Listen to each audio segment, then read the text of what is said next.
Hello guys, welcome to the preview of the Western Conference Finals between the Denver Nuggets and the Los Angeles Lakers. I'm going to talk about the Nuggets, then the Lakers, and then give you a prediction for the series. Without further ado, let's get into it. Now the Denver Nuggets, as I'm sure you all know, brushed past the Phoenix Suns in 6 games, and despite the fact that Chris Paul and DeAndre Ayton were missing from Game 6, they even won the first 2 games when all the stars were playing, and they've moved on to face the Lakers. Now, among the stars for the Nuggets, as always, Nikola Jokic was really impressive, averaging 31 points, 13 rebounds, and nearly 10 assists per game. Also, for some information, he has a player efficiency of 33, which is ridiculous. That's 3.5 points higher than any other player in the league, and just goes to show the efficiency which he operates on the offensive end, both scoring and assisting. Jamal Murray was again massive, proving that his form in the bubble was no fluke, 6.5 assists. Michael Porter Jr. stepped in when he was needed and provided shooting in timely moments, shooting 40% from 3 on 6 attempts, and then the slew of role players around them such as Aaron Gordon, Bruce Brown, Kentavious Caldwell-Pope really played big roles in helping the team, especially KCP and Bruce Brown in the closeout Game 6 in Phoenix.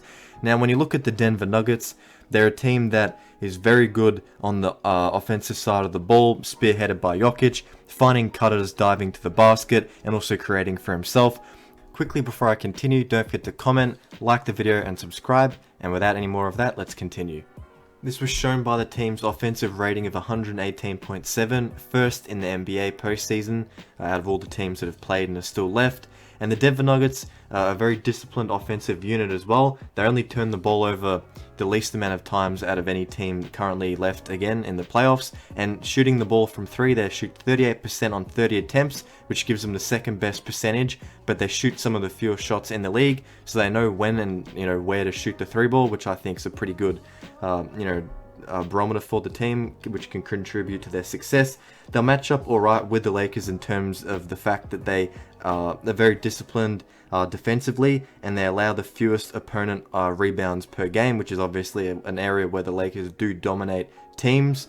And when you look at Denver Nuggets as well, they allow the fewest second chance points as well. So you look at the Lakers, they like to get out and run, they like to really crash the glass. And I forgot to mention, but the Nuggets are also the best team in terms of allowing the fewest points off of turnover.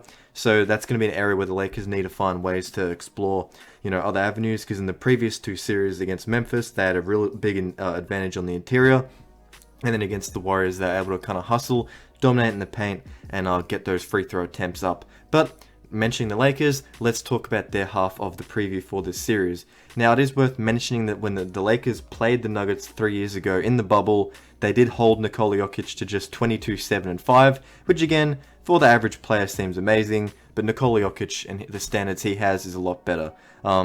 Obviously, as a bit of a trend for the Lakers, their perimeter defense wasn't quite able to stop Jamal Murray, but let's get into the here and now. Just thought I'd mention that just as a bit of history for how these teams match up. The Lakers still a bit of a team effort, but the difference between their big 2, LeBron James and Anthony Davis, and the others really started to show after what was a true team effort of a first round series. LeBron James for the playoffs is averaging 23 points, 10 rebounds and 5 assists. AD 22 and 14, still imposing himself on the interior. And D'Lo has really proved to be a third option, catching and shooting off the ball, and really providing some spacing as well and some extra playmaking where needed, averaging over 5 assists per game. And then Reeves, Hachimura, Schroeder have really filled in where needed. Hachimura did slow down in that second round series against the Warriors, but Lonnie Walker did kind of come in and take his place as the guy that wasn't necessarily expected to produce, but no one was surprised he did. So for the Lakers, their identity has been on the defensive side of the floor. Even early in the year when they were struggling, that is where they made their name. Currently the best team in the NBA playoffs left in terms of defensive rating, and that'll be a big thing for them, playing the best offense in the Denver Nuggets. You also look at the Lakers as well. Offensively, they do hold their own. That's not necessarily a strength. They do get to the free throw line a lot, and that's something that Denver will allow them to do. Denver allows teams to get to the free throw line at a pretty decent rate. And mentioning before, the Lakers dominate in the paint, having the second most rebounds per game. So if they're to win this, they need to dominate on the interior, get second chance points, and then play at a fast pace, where the Nuggets would probably like to slow it down a bit, use Jokic's ability, his laser passes to find someone. This would be a really good series. I think that if the Lakers win, they would have dominated defensively, and they would have scored at ease in the paint. And if the Nuggets win, it will just be a matter of them, really making the most of their efficient offense through Jokic, Porter Jr., and obviously Murray's brilliant play. I picked the Lakers in the last two series, but I think Denver take this one in 7. It'll be a great one. Thank you for watching. Don't forget to like, comment, and subscribe. And until next time, peace out. Thanks.